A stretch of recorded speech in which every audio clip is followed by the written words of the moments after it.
For this video, we're going to talk about 5 of the richest families in the world.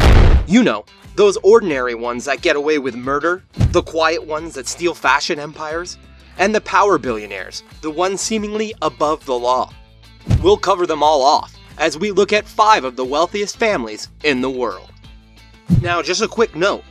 For this list, we're going to be excluding royal families since technically speaking, the wealth of most royal families are owned by the country that they reside in, not by the families themselves.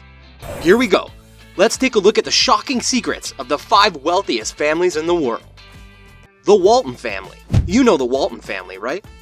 The Waltons are the wealthiest family in the world, with a net worth of $215 billion from their Walmart chain of superstores. The family fortune owes its roots to Sam Walton, who founded the supermarket chain in Arkansas in 1962. By 2020, the company had grown to earn $524 billion in revenue, with more than 1,000 stores worldwide. Alice Walton and her brothers Rob and Jim and their children hold about half of the company's stock. But here's something you didn't know. Alice has been involved in multiple car crashes. Her first car crash was in Acapulco, Mexico in 1983, when she drove her car straight off a ravine. The accident left Alice with one leg shorter than the other. In 1989, she was involved in her second automobile accident, only this time, she wasn't alone. She was speeding in Fayetteville, Arkansas and hit a pedestrian, Oleta Hardin, a 50-year-old cannery worker who later died from her injuries. Alice was not cited or charged for the incident. Her third accident was in 1998 when she plowed her SUV into a gas meter and phone booth in Springdale, Arkansas. All this while driving under the influence of alcohol. According to reports, she had a blood alcohol level that was 6 points above the legal limit and was belligerent with the arresting officer. Her latest incident was in October 2011 when she was pulled over by the police. She not only failed her sobriety test, but she was also driving with an expired registration. When she was asked why she was driving with an expired registration, she responded, "I have people that do that sort of thing for me." As a company, Walmart has had its share of legal battles, mainly when it came to workers' rights and compensation. Its largest settlement to date was a payment for over $65 million over a lawsuit citing the company not providing cashiers proper seating during working hours. The Wertheimer family. Chanel is known for 2 things: Chanel No. 5 and the company that introduced the little black dress. With a family net worth of $54.4 billion, the Wertheimer family owes their family fortune to their grandfather Pierre, who teamed up with Coco Chanel. Yes, that Coco Chanel in the 1920s. By 1924, Coco Chanel launched her soon-to-be world-famous fragrance, Chanel No. 5, and used Pierre's expertise in retail to reach a wider audience, particularly the American market. As part of their deal, Pierre took 70% of the profit, with Coco only taking 10% of the stake. With Women's Wear Daily estimating that Chanel does over $2 billion in fragrance and fashion annually, Pierre took everything. However, as time went on, Coco became very unhappy with the deal and tried to regain control of the company by launching one successful lawsuit after another. Her most prominent and probably most controversial attempt at a takeover occurred during World War II, when the Nazis descended on Paris. Using her connection with her boyfriend, Hans Gunther von Dinklage, a Nazi officer, Coco reported that the Jewish Wertheimers were not fit to own her company.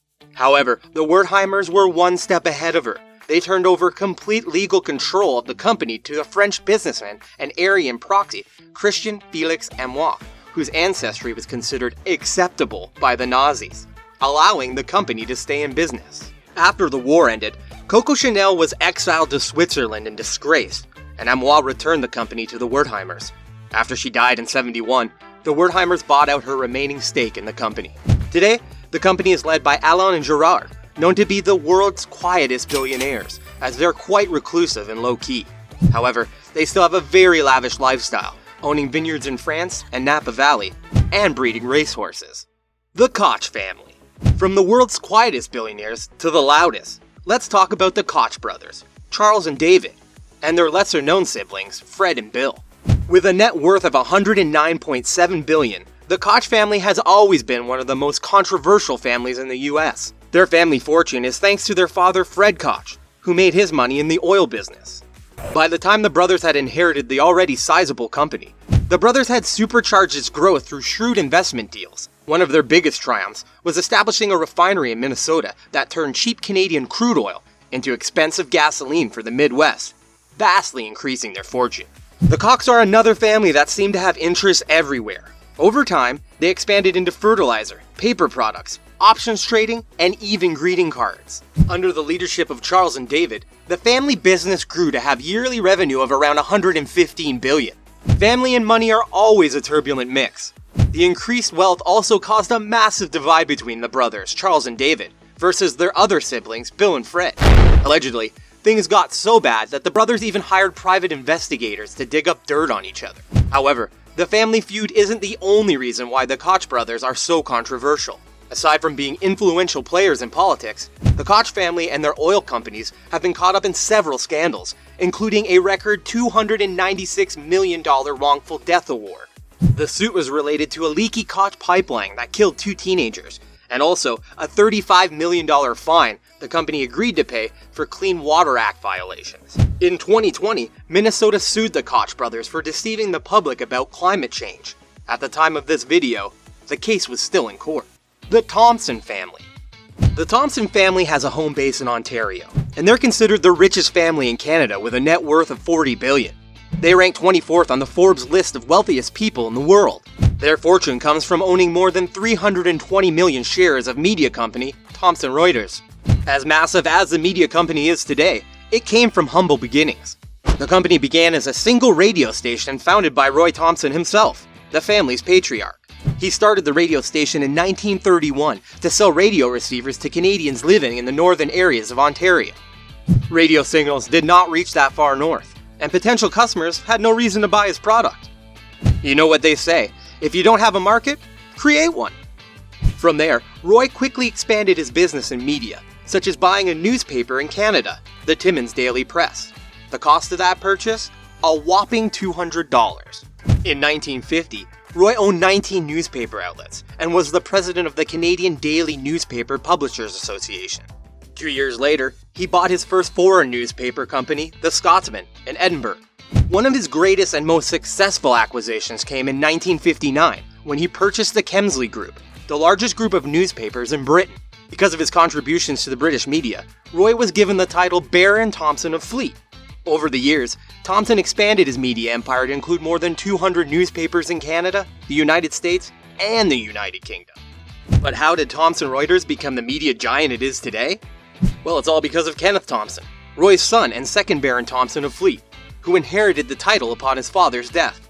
Interestingly, Kenneth Thomson never used the title outside of Britain, and was quoted in Saturday Night Magazine as saying, "In London, I'm Lord Thomson. In Toronto, I'm Ken. I have 2 sets of Christmas cards and 2 sets of stationery. You might say I'm having my cake and eating it too. I'm honoring a promise to my father by being Lord Thomson, and at the same time, I can just be Ken." Upon succeeding his father, Kenneth streamlined the family business by selling all their community newspapers and consolidating their resources into digital media services. By doing so, he increased the company's value from about $500 million in 1976 to almost $29.3 billion. Today, the company is held by David Thomson, Kenneth's son, and the 3rd Baron Thomson of Fleet. This past year, David was crowned the richest Canadian and ranked 27th in the world with a net worth of US $32.5 billion. The Dumas Family. Although the Dumas family has a net worth of $63.9 billion, you may not have heard of them. However, you're sure to be familiar with their luxury brand, as it is the brand of choice for the world's elite and ultra-rich. Coming in at 32 on Interbrand's 100 top brands list, Hermès. Interestingly enough, Hermès was always a chic fashion accessory for the upper crust. When founder Thierry Hermès started his business in 1837, he created equestrian riding gear for European nobles. Coach saddles, anyone? One of his first customers was the Prince of Wales, who later went on to become King Edward VIII. Now you know why that's the company's logo. Eventually, Thierry's grandson, Emile Maurice, further increased his family's prestige by exclusively supplying the Tsar of Russia with saddles. The brand entered the US market in 1924, and shortly launched 2 of its most popular products, the Kelly bag and the Birkin bag. The Kelly was popularized by American actress Grace Kelly, while the Birkin was named after singer and actress Jane Birkin. As we all know, their luxury bags are among the most sought in the world. Celebrities are known to collect these bags obsessively.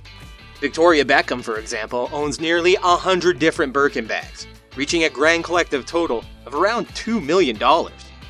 Of course, the lure of money makes all kind of scammers come crawling out of the woodwork, and there have been several cases where forgers have sold fake bags for millions of dollars. One such case was in Hong Kong, where police caught a crime syndicate selling $2.3 million worth of counterfeit handbags. Another case in the Philippines had one woman scammed for $10 million as payment for fake Hermès bags. Well, that about does it for our first video, but guess what? We've got the secrets of 5 more of the world's wealthiest families in our next one. Don't forget to like and subscribe so you can get even more juicy tidbits about the world's wealthiest families. Which wealthy family had the dirtier secrets? Let us know in the comments below.